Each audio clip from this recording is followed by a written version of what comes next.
Hello, good morning. We are live with Understanding Traumatic Brain Injury. Just waiting for the person I need to come in. Um, oh, there's two people, two viewers. Okay. Maria, if you're in here, just send me an invite. Sorry, I'm trying to get the right angle here.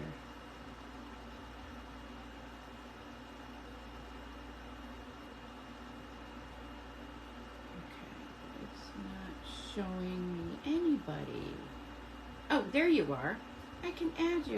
I'm sending you an invite. And it's adding you. I think we might have it this time.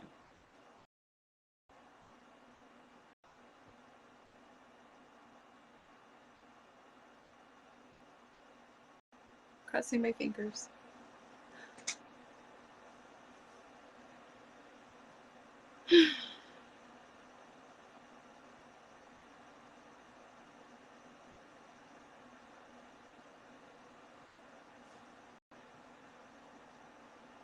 There you are. Can you turn it? Hi. Hi. I'm on my laptop and my Hi. I'm on my laptop and my I'm on my laptop. Turn off your volume for one of them. Okay. There. I'm better. Okay, perfect. You. Good morning. Good morning.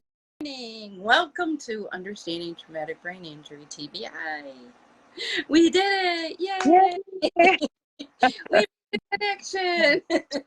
Trial and error, but we did it, Sue. Yep, we did. We did. I don't see many on, but we can certainly start in a few minutes, about 5 minutes. Absolutely. Take your time. Don't even worry. I just wanted to make sure we can get on, and I appreciate you letting me on a little bit earlier. Yeah, just to make sure we got the connection, you know? Yep. I just got to let my peeps know that.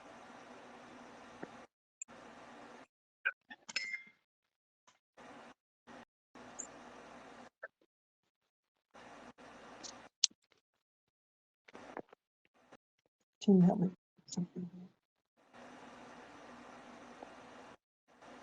Yeah, that one. The one with you. Yes. That one, baby. Thank you. Because it has the little. Sorry, Sue, we're trying to put the phone on. Oh, that's stand. okay. Because I'm just letting everybody know in my group that we are live. Hopefully people will come in.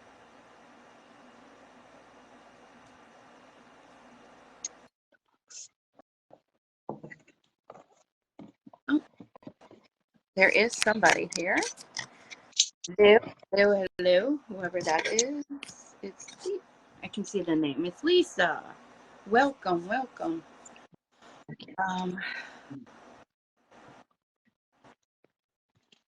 Because you know, like I said, this is like this is my third.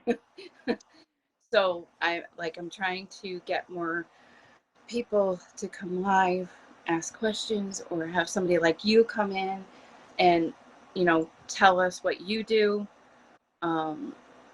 your mission, all that. Absolutely. I'm here. You're awesome. Oh my God, you're so sweet, Sue. And I'm so sorry. For some reason, I still cannot get you on my laptop. So I have my laptop going and my phone. So forgive me if it's a little That's choppy, okay. but I am completely available. How you want me to start, whenever you want me to start, just let me know. I'm very comfortable people asking questions as I'm talking, however you want to handle this. I'm trying to put something. Here we go. That's what I want. There.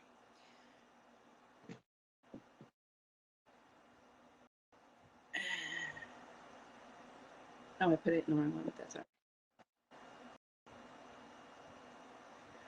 I have like two devices too, so I'm trying to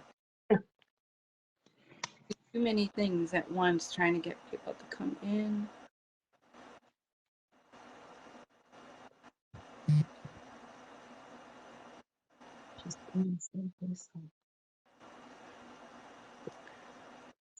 Here we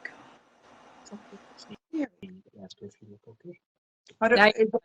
Am I coming through okay, Yeah. Sue, for you? Yeah, but you're Okay. sideways. I am sideways. That's what I thought. Okay, that's not good.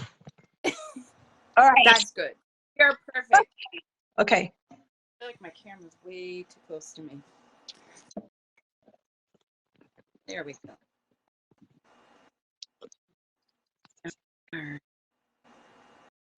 About 1 more minute and then I'll have you start. No worries.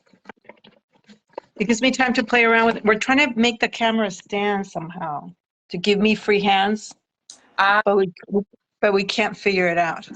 I got with my phone. I have one of those phone holders. How's that? Can you see me? Yes, I can. Okay, I think I got it. Okay. Okay, I think we're good. I think we're good. All right, I think you can probably say who you are and what you do.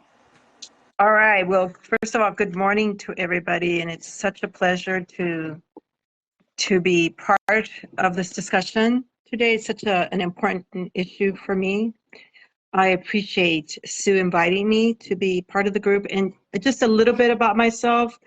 My name is Maria, and please refer to me as Maria. I am the daughter of two amazing people, and the eldest of 7 children, and that becomes really important for the story. And I really have devoted my entire life to addressing domestic violence since I was a little girl. When I first remember the first episode of DV in my family, which was around 3.5 or 4 years old, and I really took a resolve there and then, even at that age, that this was not going to be my trajectory. And so my life has really evolved around that. I pursued an education to help my siblings and to help my family. And at this point in my life, I was challenged with seeing my mother really afflicted by some serious issues that at the time that I first noticed them, I noticed them in boxers, because my father used to love watching boxing. And I thought, oh my gosh, I think my mom has some of this stuff. So years later, after I was independent and getting, doing my life and trying to help my mother still did not want to leave my father. So she was being severely abused, continued to be severely abused. And it was in 2004 that I resolved myself to remove her from my father. I had the resources at that time and I had the means to do it. And I was determined that he could no longer hurt her. So we removed her, and what I found was my mom was profoundly impacted with some serious neurological issues, and I could find absolutely no help. So as a result of that, I came across some pretty amazing individuals. I was her caregiver for over 10 years that she was with me, but I've been caregiving for her since I was 4 that I can remember. You just become a parentified child in issues of domestic violence. So I was asked, just going to do a very quick story. I was asked to donate her brain to determine if the traumatic brain injury that she had sustained, really they could do that, they could find that. And as some of you know, to find some of these neurodegenerative diseases like CTE, it has to be done post-mortem. So I allowed that to happen, and what happened as a result is I've uncovered that really there is very little attention being given to traumatic brain injury as it happens in a domestic violence population. So it does not mean that we don't know about traumatic brain injury, but that this particular population has been left out. And so I was asked then to be part of a documentary that would track my mother's story.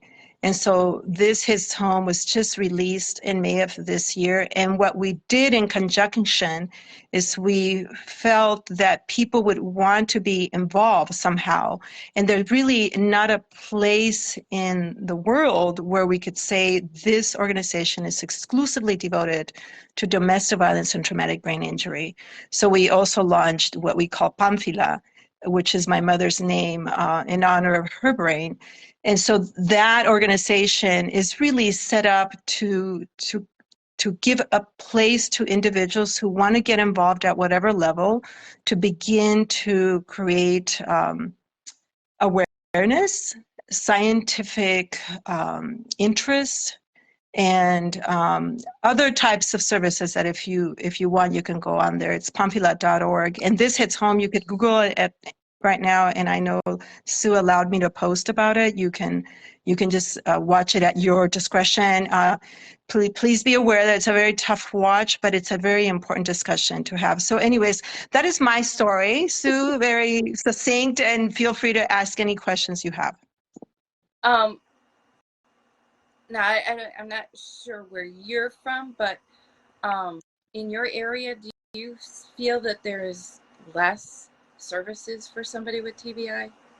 Well, I'm in California, in LA, very rich in services, and I'm a social worker. So my education is, I'm a MSW, and I have a doctorate degree in social work. So I have run many organizations, and probably the largest organization in the world is the Salvation Army. So we were very entrenched, and I've done a lot of services.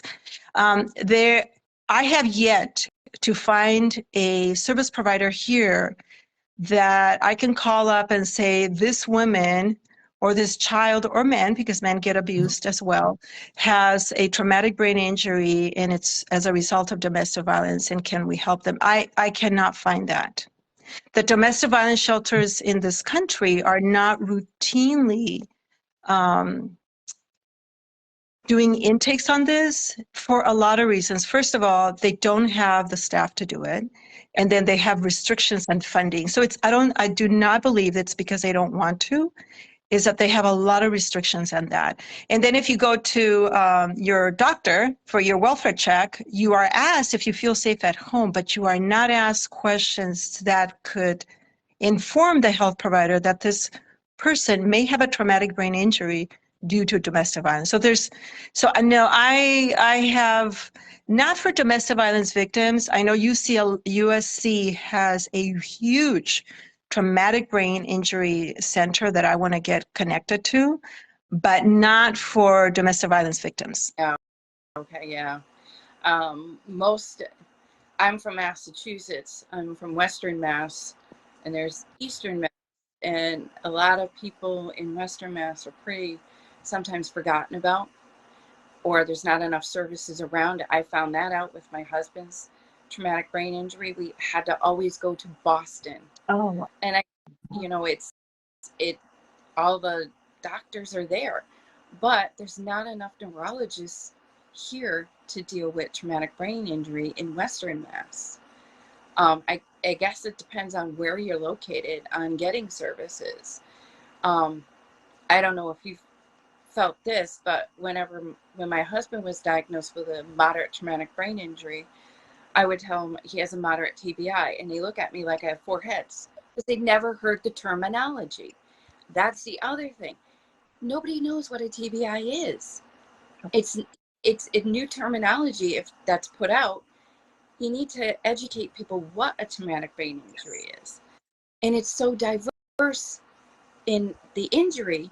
It depends on the injury, how long they were. They're measured by glow scale.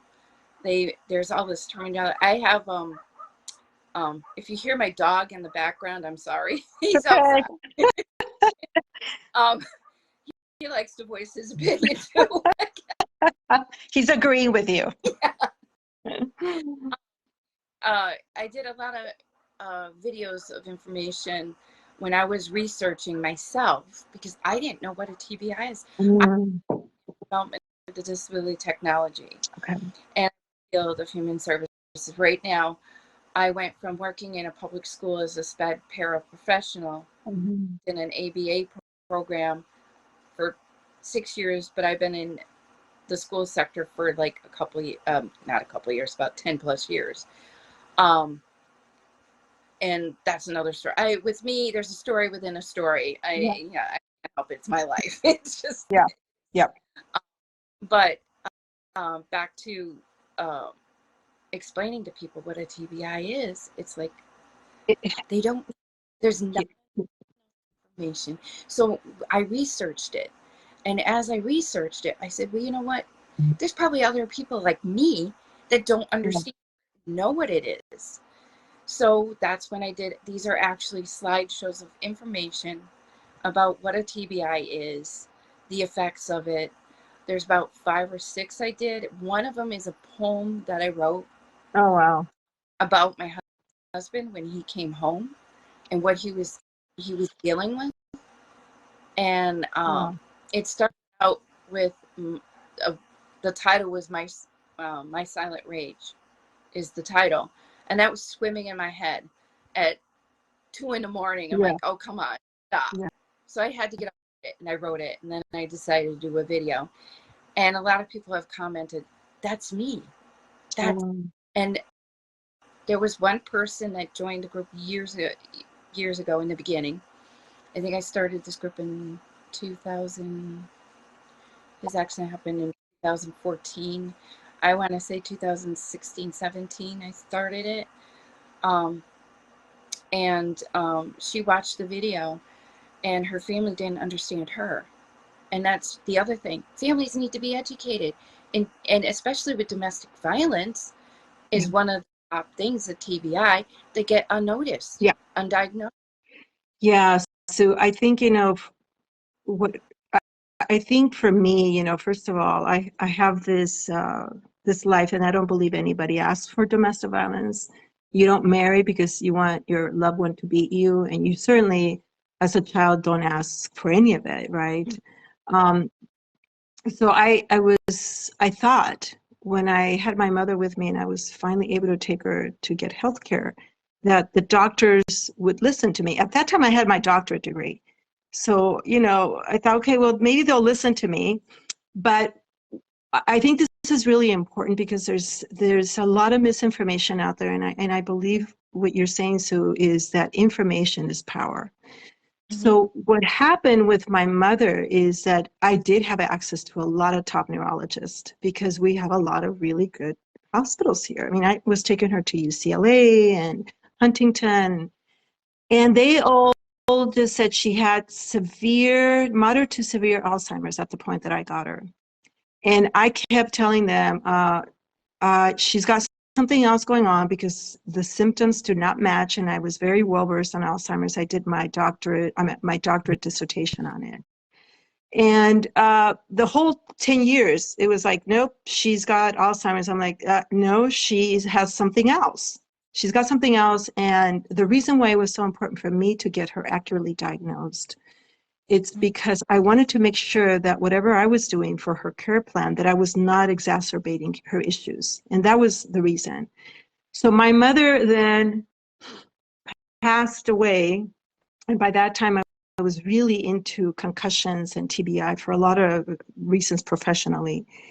And I was asked to donate her brain. But even at the level of neuropathology examinations, they got it wrong with my mom. It took 4 neuropathology exams, and finally we had to get to the authority on them, which is Dr. Ann McKee. And this is what she said. She said, your mother has the most severe case of chronic traumatic encephalopathy that I have ever seen, of all the brains that I've researched. And she doesn't have the traditional, concussion, severe concussion. She may have that because her brain was just so traumatized, but she has evidence of a multitude of subconcussions. Wow. Which I think it needs to be, we need to remember that it's sometimes, yes, the concussion that's really traumatic, but it's also these accumulative subconcussions. And in domestic violence, it happens a lot because there's a push, there's a shove, there's a slap, There is, shoving into walls. There is, I hate to say this, but getting the head and, hitting it against objects, that's more traumatic. But for my mother, it was the accumulation of these subconcussive episodes. So she said definitely the trauma to the head, the traumatic brain injury, caused the CTE. But this was also what I thought for me was, very, very sad. You're talking about my mother, but she said, I don't know if that trauma brain injury caused her Alzheimer's. But there is more and more research coming out saying that trauma brain injury is linked to some forms of Alzheimer's, because there's some forms of Alzheimer's that is genetically, you're predisposed. So I'm sharing that story because even at the level of the kinds of doctors that were seeing my mom, there was just no attention to this.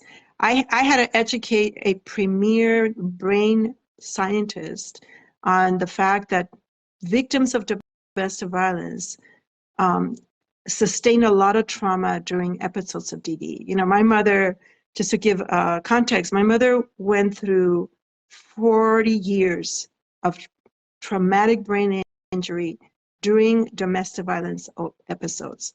So that's 40 years of it. So of course, by the time I got her and I was able to remove her, at that time the doctors were just, there's nothing we could do for her at this point. So just, became caregiving and giving her just comfort and making sure that she was comfortable at that point. But I just wanted to share that. So just to say, I agree with you. I find myself educating people a lot, and just creating a little bit of clarity on traumatic brain injury. There's a lot of forms of it. It's not just one hit. For my mother, it was the accumulation of a lot of hits that you don't have symptoms. And that was frightening, right? Because you're going along and you don't know. Then all of a sudden you're not seeing right. For my mom, it was the letters were jumping. Then her gait so the whole vestibular balance became an issue for her, right? Then, and then of course the symptoms became pretty severe. Anyways, I will allow you to please interject at any time. I just want to make sure that I say that, because I think it's a really important piece that you it is. And you're right. I mean, there's a lot of people walking around with undiagnosed traumatic brain injuries because they don't know the symptoms. They don't know what it is. There's no education. Yeah. And, the top things for a TBI to occur is a blow to the head or something going into the head, car accidents, falls. My husband's was a fall. That's number one, is the fall. You got the elderly that fall, hit their head. Look at Bob Saget. He had a head injury. And he didn't think anything of it, and there's probably a lot of those stories where people have hit their head, didn't realize they hit it that bad, and didn't wake up the next day. Wonder. And that's why we need to be the voices of saying, hey, this is a condition. This stuff, people are walking around as survivors, lost in the world. People don't understand them. They see them as you and I, but they don't know what's going on. They have an invisible disability. Yes. My husband has all kinds of issues, thinking issues, short-term memory issues. Things come up afterwards, years later. Like right now, he has hand tremors. We're trying to get to the bottom. What is causing it? Medication, or is it something neurological? But appointments, you're on a wait list, and it's just getting the services. And I found it very difficult for me to get services or help for him. And like I said, I even just Googled it to see there's more services for TBI in Eastern Mass than Western Mass. The list is long in Eastern Mass, but the list is short in Western Mass. And not many can drive all the way to Boston. and it's sad. And I wonder how many other states are designed that way, that there's one little area that they have to go to get services. Yeah. And I work in, now I work at a Center of Development, Human Development, CHD. They service so much, and they have we're supposed to move in that building, because we do therapeutic mentoring and in-home therapy. So it's a plug for CHD. Yeah. They'll thank me. But they have a lot of services for homeless, and they set up these clinics where people that don't drive can walk to get services. We need more of those, especially for TBI people. Yeah. You know, I mean, and then the caregivers, like you and I, we go through it with them. Yes, we do. Yes, we do. And they rely on us. Yeah. My husband relies on, like, you know, there's not going to be much left and up there in age, but, you know, he relies on my memory. Yeah, absolutely. Absolutely. You know what, Sue, I think that obviously I'm very involved in the issue of traumatic brain injury, specifically, you know, as it relates to domestic violence. So I'm just going to continue saying some really important things about specifically that population. So the statistics that you quoted are really important, but I want people to know that the CDC does not track traumatic brain injury among domestic violence victims. So when people say, well, the statistics say this is the highest risk group, well, those statistics are, you know, I've done research, so numbers are only good as much as where did you get those numbers, who was counted. And so I am in contact, for example, with the CDC and saying, hey, you track all the surveillance data, but I don't see any data on domestic violence victims. They are going to, I was in discussion with them like 3-4 years ago, and they said, Maria, we are going to include that question. So I regrouped back or reconnected with them now that the documentary's out. And they said, we still have not added it. So that that information is not being collected. And it needs to. It needs to. And we need to collect better data, because that's what's going to inform the folks that make decisions about where resources go, to your point. Who's getting the attention right now regarding traumatic brain injury? Well, it's really the NFL and veterans, right? Yeah. And veterans, you know, whoever's a veteran, thank you for everything you've done. And absolutely attention needs to be given to that segment of the population. The NFL is absolutely, but it's a very small proportion of the population, specifically in this country. You know, I am from Mexico, and my mother was from Mexico too, and I speak Spanish, so I represent that population too. But the population of domestic violence in the world globally is huge, sadly, for a lot of reasons. You know, just gender violence is just an issue that's been with us, but we are not tracking that data in this country. So right. I'm very hopeful that the CDC is going to start tracking that data here. And I'm trying with now, you know, the documentary is going to give us some leverage to get in front of people who can make those decisions about beginning to track that data. And then the data becomes really important. But what really is moving this issue is the collection of brains. Right. And I think that discussion, Sue, is such a difficult discussion to have, you know, like as in my culture, and I can speak for my family, you don't do autopsies, you know. So when I was asked to donate my mom's brain, it was a sensitive discussion. And because I'm so in the issue and because of the work that I'm doing, I saw the need for it. But I don't think a lot of discussion is going around like, what can we do to really move the issue forward? So my efforts are really focused on, can we collect the data? Can we really get brain banks around the world to really focus on all victims of traumatic brain injury, not just primarily the veterans, and in this country, the contact sports folks.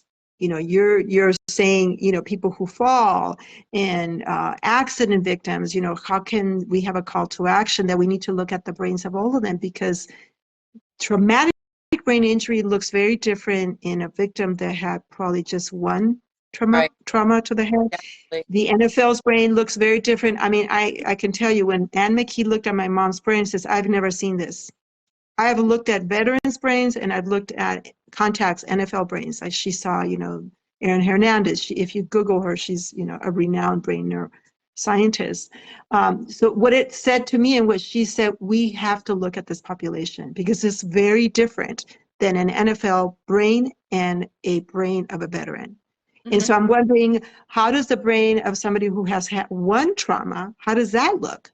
And what do the treatments may need to look like for that individual?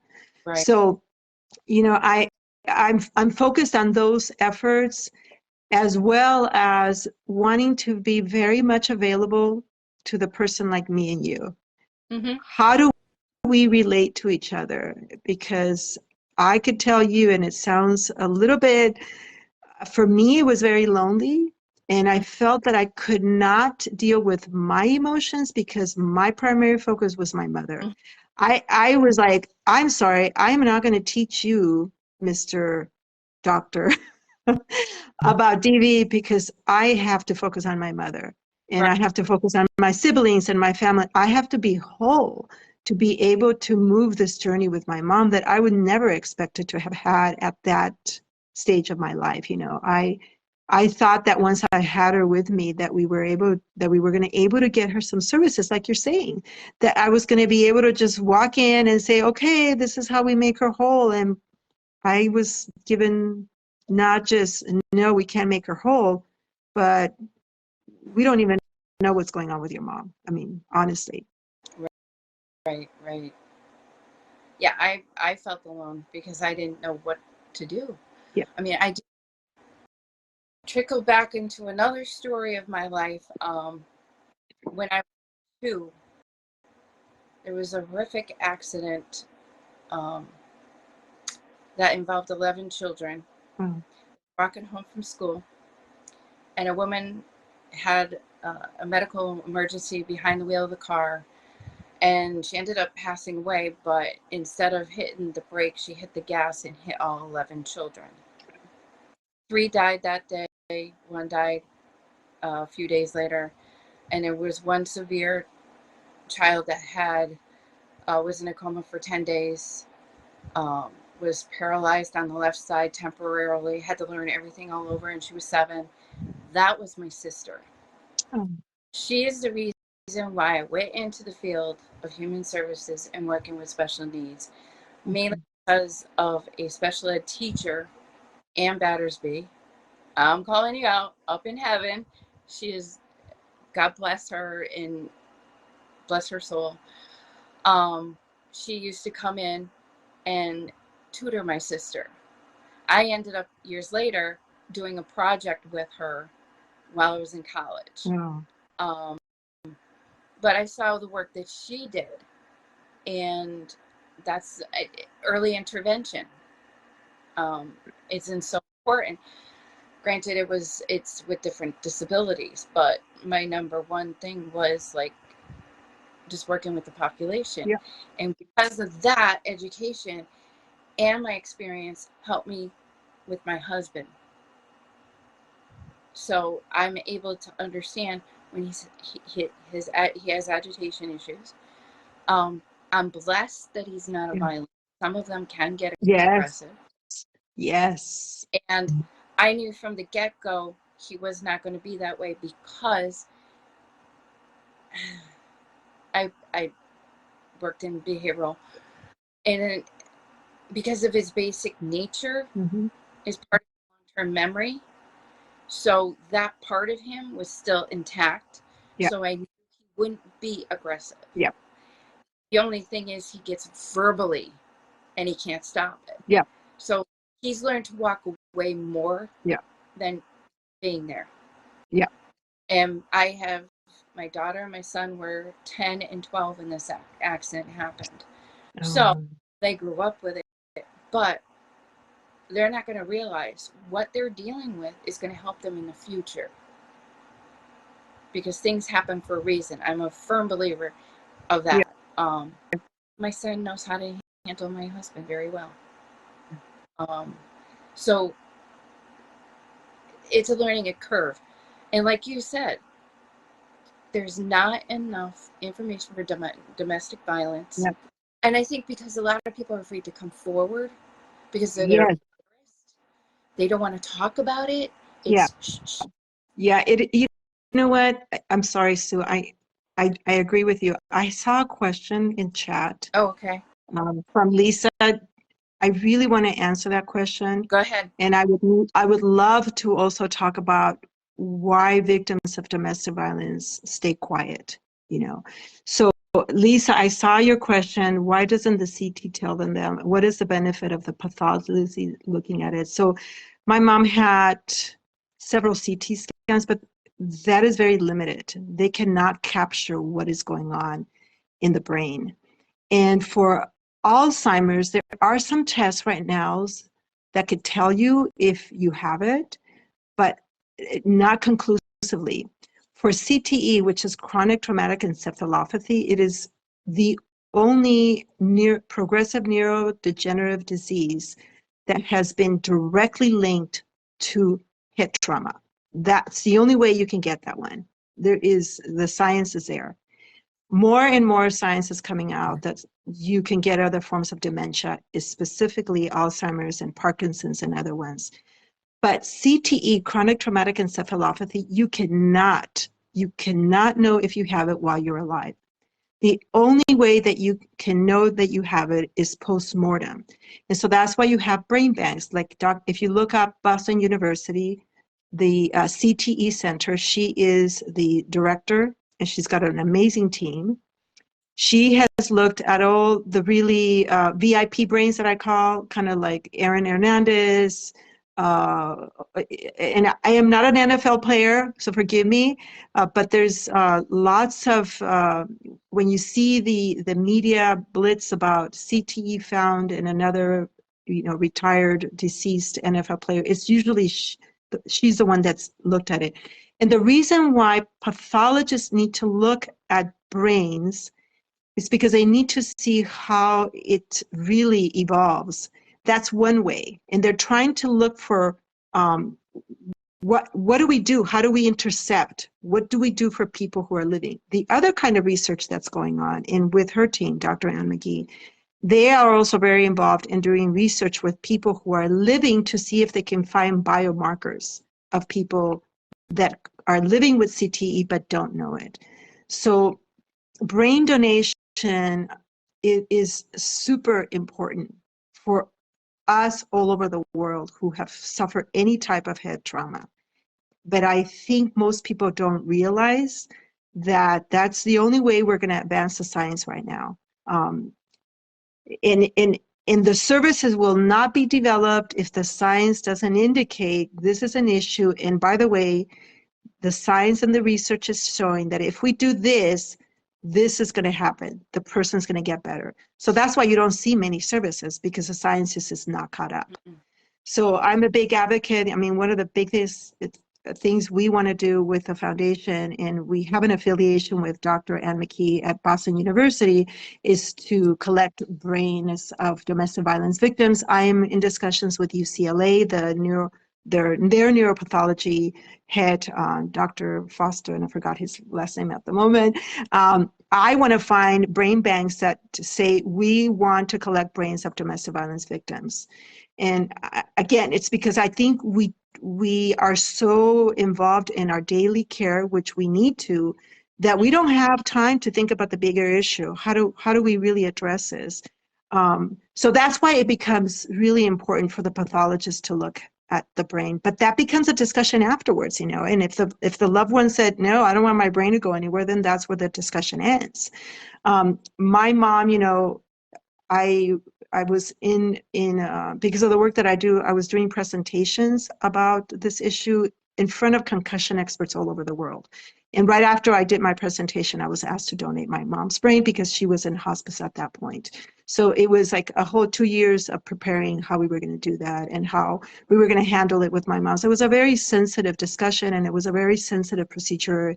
And I was very thankful to the people that were handling my mom, how they did that. So that, you know, brain donation becomes really important. And I think, Sue, the having the DV discussion, and I think I shared this with you before, but I want to share it with the group that's listening in, is I never talked about what was happening in my home. I never wanted to. And there's a lot of reasons for that. There's cultural reasons, there's family issues, you know, like, hey, we want to keep this in the family. I believe too, you know, there's issues of shame. How will I be looked at, judged? And I just thought, nobody's business. The only reason I came out with my story is because I could not believe the lack of scientific focus, the lack of services, the lack of empathy, the lack of just anything available for victims of domestic violence experiencing traumatic brain injury. And I also felt, and still think, that the general public and social service providers in the field of domestic violence really have no clue as to really what happens in domestic violence situations. Because of the way that services here in this country were first developed, it was just for fleeing. So you didn't diagnose and you don't delve deep into the issues, right? And a lot of women have been helped. So I don't want to say lots of women and children and men, because men are also served, have been helped. But getting deeper into the issues, even now, it's paraprofessionals, so you don't have the skills to really go into this. But I can tell you how many times I was astonished that even, you know, top level staff were really not aware of the type of trauma that happens in a domestic violence situation.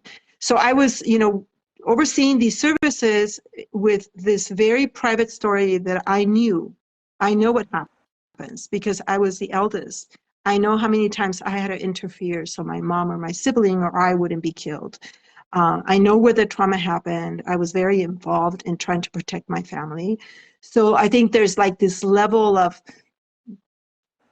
stuff that's happening, but the reason I stayed quiet is because of nobody's business. And I also didn't like being told, you know, like, and it still happens when a domestic violence victim comes out and, you know, there's a lot of shaming, you know, well, she didn't leave, he's a monster, you know, they should be put in jail. It's all this judgment, and I just didn't want to be part of it. Right. So again, the only reason I came out with my story is to highlight this issue, and I'm very obviously determined to do something that will mobilize the discussion. And I think that the documentary is a great way to begin that discussion. And then the foundation, you know, we just started it, so you know, we don't have money, we're looking for donations. But if the foundation doesn't take off, my commitment is to the issue. And partnerships, if I form partnerships, which I am, and if that's the way we do it, that's the way we do it. Mm-hmm. But I think it's so important to talk about why domestic violence victims don't come out. And there's a lot of reasons for that. You know, there's women that are in legal battles with their aggressor or vice versa. You know, again, I want to acknowledge that men also get abused. And so they're very careful about what they're saying because that could be used against them if they're going through custody issues. And, you know, then, you know, the other thing is that I know a lot of women who are being abused, and there's a lot of reasons why they don't want to leave. Like my mother never wanted to leave my father, you know. And in case you're wondering, you know, how do I feel about my dad? I love my father. I didn't like that part of him. And he was also a victim of severe abuse when he was a child. And I believe my father also had traumatic brain injury because his rages were uncontrollable. And he would talk about that. And I would, because, you know, I was not afraid of him. And I knew that if I showed him fear, he would abuse me. He did abuse me, right? But the fear is what I didn't want him to instill in me. So I would talk to him about, hey, Dad, you're going to kill us. And he would just say, I know. I can't control this. I don't know what happens to me. So anyways, I thought that was really important that you brought that up. And I wanted to just acknowledge anybody that might be listening that is a victim. You got to be really careful if you feel you want to come out. Make sure, like when we took my mother away from my family, this is really important for anybody who might be listening and thinking, oh my God, I'm going to take my loved one out. Make sure you create a safety plan. I'm a social worker. There's 3 social workers in my family. We created a very a safety plan, which require removing a gun from our home. These things in domestic violence situations, the dynamics are very, they could blow up any minute, and people can get hurt quite quickly. So if you're thinking of leaving, please make sure you create a safety plan that you are not harmed and others are not harmed. I just want to make sure I say that as a Yeah. warning. Please be careful. Yeah. It's scary for them. I'm sure scary when you have to make that decision to come forward to get help because you know something's wrong, especially when you're the victim and you don't feel right and you can't understand why you're feeling the way you are, but you're afraid to come out because you're afraid if you do, you're going to get abused more. Exactly. It's a cycle, Yeah. And like you said, the research for TBI needs to come. They need to do more. Yeah. Do more. They have to count all of them, including Yes. domestic. Everybody. And I mean, they do. I don't know if they came out with looking at, because of Muhammad Ali, how many blows to the head he had. He had ended up with Parkinson's and stuff like that. And TBI survivors are at risk for strokes, Parkinson's, Alzheimer's, dementia. Yes. Unfortunately, those are the things that you have to look out for as a caregiver. There's all the signs, and once you're diagnosed, it doesn't go away. No. It doesn't get better. No, you can never put the brain back at baseline. That's what the doctors were saying. Yeah. And the thing that upset me was when my husband's had an injury, he was doing the recovery and everything. It was a long process for him. He's still recovering. Yeah. People just don't understand. Well, he looks the same. They treat it like it's a hangnail or a broken bone. Yeah. You get a head injury, it doesn't heal, especially permanent damage. And the only way I can describe, and it was described to me by a trauma doctor that came to me, is people can relate to a computer. When it crashes and it reboots, some software comes up completely. Some software don't connect completely, and then there's some that don't completely connect. That's what traumatic brain injury is. And that's the best way I can describe that. And it depends on where the injury is, how severe. There's so many factors. Yes. I know the trauma doctor that I spoke to, he says, I hate seeing head injuries come in because you don't know. Yeah. You don't know. Yeah. It's always a question how the person's going to respond to the treatment that they have. Yeah.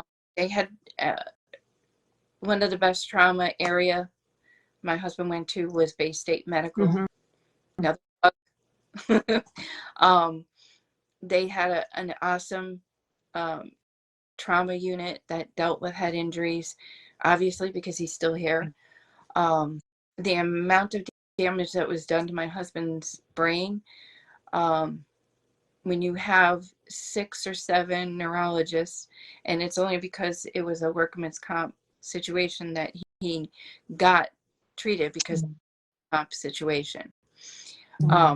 when you get 6 or 7 neurologists shaking your husband's hand saying, it's a miracle you're here. And it's a miracle. Wow.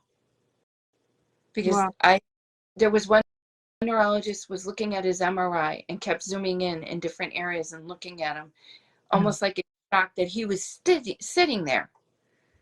And the injury that he had controlled his breathing. So they had to jump in sooner to intubate him. And there's more, and you hear, I mean, when he was there had to be at least 4 head injuries that came in within 5 days. I don't know the extent of car accidents, fall, whatever, but more data needs to be taken. More people have to pay attention to the symptoms of TBI, so the more can get diagnosed and more can be treated. Yes, I agree with you. You know, as you're sharing your story, and my heart, you know, obviously is with you. I think of my mother, and once I was able to get a proper diagnosis with Anne, Dr. Anne McKee, and this is in the documentary. She said to me, which was really hard for me to hear. She said, "I have never seen a brain like your mom's." Oh wow! She says, "I don't know how your mom was functioning." And it goes to that, you know, that at the end of the day, it was my mom's spirit and her will. She wanted to still be here, just like your husband. It sounds like he has a very strong will, wants to be with you, right? And it's our loved ones that we love so much. And when she said that to me, I said, well, I know my mom wanted to still be here with all her kids, you know, enjoying us as much as she could. So I'm so happy, even though the trauma to your husband sounds quite drastic, that he's still with you and that he was able to get good service, right? Good medical care. And he's so fortunate to have you and your children to be helping him and aiding him in this process. And I know you've said this too. Not everybody has that, and so how wonderful that he does have that available. Thank you.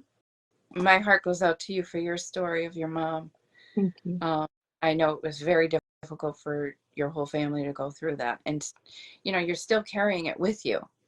And that's your force on a mission to say, hey, this happens, we need to do more. Yes, you know, because I'm a big proponent of, and if you see all my posts on social media, I never said intimate partner violence, because in my family it wasn't just between the adults, and that's why I started saying I'm the eldest of 7, so we were not spared that.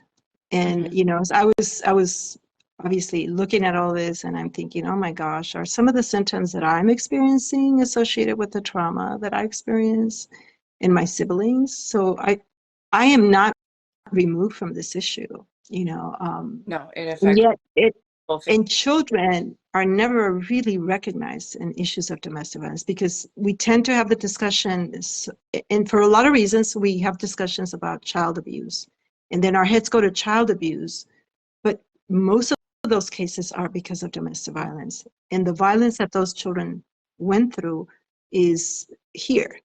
It's focused here. I mean, I remember some of my siblings and what they had to sustain with my father and myself, and I feel like I'm not just fighting for my mom, I'm fighting for me and my siblings and other victims, you know. So it becomes very urgent. And I know I won't see it in my lifetime, but if I could just get more masses to really understand this better, and to really look at what do we need to do. And at the end of the day, we need to look at brains more. We need to collect better data. And somehow, you know, I have come out with my story, hopefully motivate, inspire some individuals to be able to share a little bit, not with me, but maybe with their doctor. You don't have to come out publicly with it, right? You could just say, hey, doctor, head injury because of DV, please refer me to the right person. So you don't have to like do this big thing. Like, you know, I never planned for somebody to ask me to be part of a documentary. That was not part of my trajectory. I'm very blessed, and I believe that that's going to be a huge way that we're going to get the word out, because universities are already putting it on their agenda. There's a lot of movement going on with it.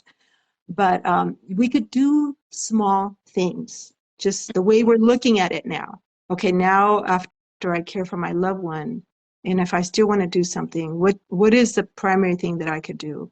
So there's so many things we could do in a day-to-day thing. It doesn't have to be like big things. I think small movements create huge movement forward. And I want to make sure I say that. Well said. Well said. And education. Education. People need to be educated on all types of traumatic brain injury, and what it is, what the signs are to look for if you think your loved one has one. Because like we both said, there's people walking around with undiagnosed. Absolutely. And like you said, you know, just because you can't see the blue eye or the black eye, or you don't see somebody in right in a, we don't see it. So we think, well, the person's, I remember my mom when she was with me, because there was even my siblings, like, there's nothing wrong with her. I'm like, oh my God. Because she looked so pretty, and she was, you know, like, yeah, she was like, I mean, she was like, her hair was made up, and I'm like, yeah, I just took her to the salon, you know, we went and we did all this stuff, and I had to do her nails. She can't do them anymore, and give her medic, you know, like all this stuff that, yeah, she looks great, but she's not doing well. And you have a one-on-one discussion with her for like an hour, where she's in my home and I'm seeing her unable to like turn on the stove, or unable now to pour a cup of water because her hands are trembling, you know, and you know, and for domestic violence, you know, particularly, becomes really critical that we really get on top of this issue, because domestic violence shelters, because they're not diagnosing it and assessing for it systematically. I mean, yeah, you might find, I know when I was in Arizona, they were trying to do a better job with it, but I'm talking about systematically across all the country. They are not doing that. So what happens in a service provision, and you may know this already, that when you have somebody come in, they have to do a pretty sophisticated intake, and they have to start doing programming right away.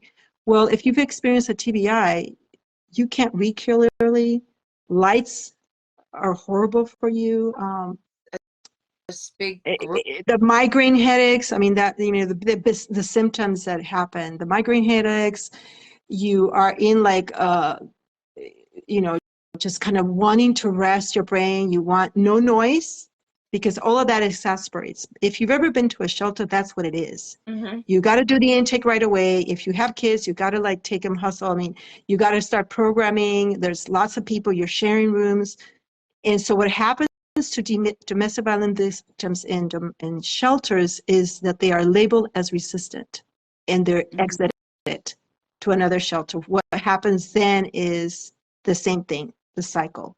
So most victims of domestic violence end up on the streets homeless, because nobody's diagnosing them. And I think if we think about it as service providers, it's like you're wasting your resources by not looking at this issue.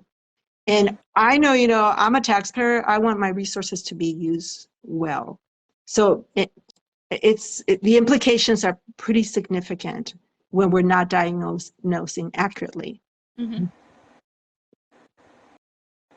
Yeah. You're welcome, Lisa. I just saw her. Thank you.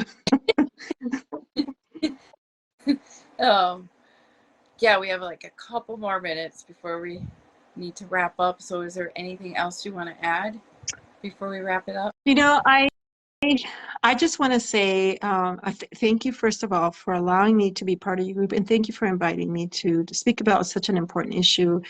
And I just want to say that, yes, I'm involved in some doing some big movements, because I am very fortunate to be associated with some pretty amazing individuals.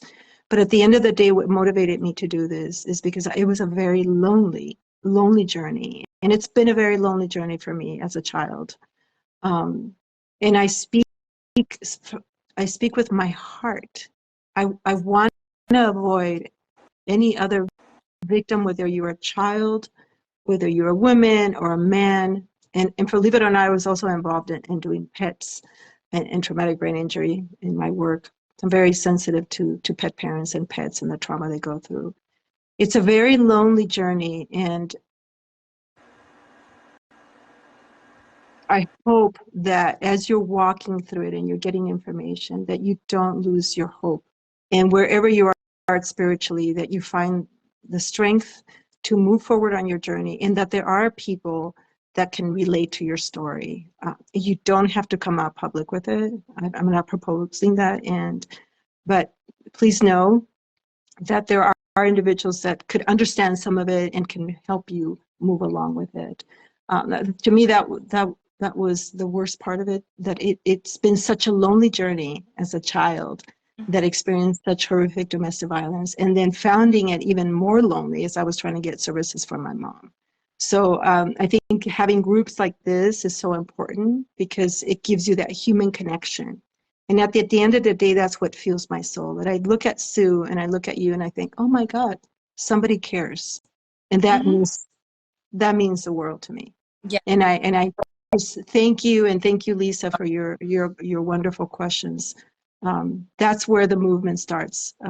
We're all human. We need to show our empathy, and we need to come to the table with compassion. And you can do and move this issue with very simple things. It does not have to be a big thing. Right. So thank you. Thank you for what you're doing. And thank you for what you're doing, and thank you for accepting my invitation and coming on. You are my first guest.